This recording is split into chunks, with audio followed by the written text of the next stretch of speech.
Yeah, well, Yeah. Okay. What attracted you to do Green Lantern? Uh, Boy, it was a combination of a lot of things. Mostly curiosity. I've never worked on a movie on this scale and scope before, and I certainly never done a film that was this special effects heavy. And in particular, the idea that you shoot a film that is that 90% of it would be completed after I'm done was kind of shocking. And I was just curious. I wanted to see what that was like. And I love Martin Campbell. I was a big fan of his work before, and we'd met and had a very nice meeting about this film, and I was just excited to jump in. Yeah. I mean, doing a screen adaptation of a comic is always a risky business because fans either love it or they hate it. They're Yeah. always very scrutinizing. Yeah. Were you at all nervous about doing this?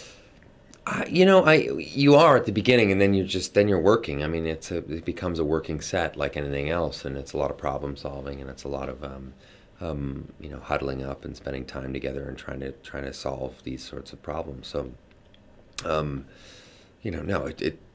I've done films where I was the only character in a movie, and then I've done other movies where I'm, in an ensemble, and I've done, now this kind of film, and it's what's most peculiar is that they're all kind of the same once you're on the set. I mean, it's the same dynamics.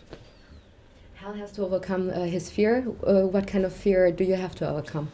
I have the usual fears that a lot of people have. I usually find that I'm most proud of myself when I face the fears, overcome them, and carry on in spite of them. So I also notice that I'm rewarded with the most when I do that. I find that I benefit the most as a person when I do that. But in terms of fears these days, mainly flying in airplanes. I've never been very good at that. Yeah. I can relate. Yeah. How was it to work with Blake Lively? Great. She's fantastic. She was a really sweet girl, and I thought we had pretty good chemistry right off the bat too. And when she came in and read for the role, we knew right away. I was like, that's the one. My favorite scene in the movie was when Carol makes fun of the mask because Yeah. it doesn't really disguise his identity. No. So do you think that it was an intended irony on a lot of superheroes' disguises? Well, we met that one head on right off the get-go. I mean, I remember reading that scene the first time in the original script. The scene is I come to visit her and she doesn't know who I am, and I just remember thinking, come on, please, she knows who I am. She's this is not hiding anything, and that conceit was something that was fun to poke fun at. We enjoyed kind of turning that on its ass a little bit. So. I don't know. Other movies, it is a little bit preposterous that, in Superman, he's just wearing a pair of glasses, and that's sort of intended to hide his identity. It's sort of ridiculous, yeah. Hal and Hector, they lead completely different lives. I want to say Hal is the pretty boy with a cool job, and Hector is the nerdy scientist trying to live up to his father's expectations. But on the other hand, they do have very similarities. They have in common they have to overcome stuff. Can you relate? I mean, come on, you're the sexiest man alive. Oh, wow.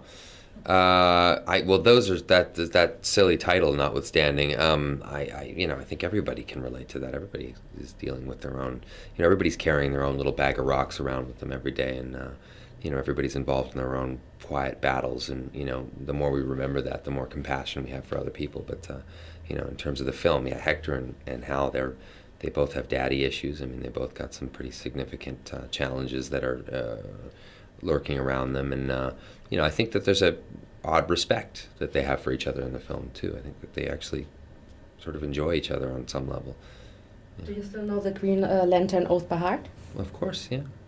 You could still say it? Yeah, anytime. Okay, thank you so much. Thank you.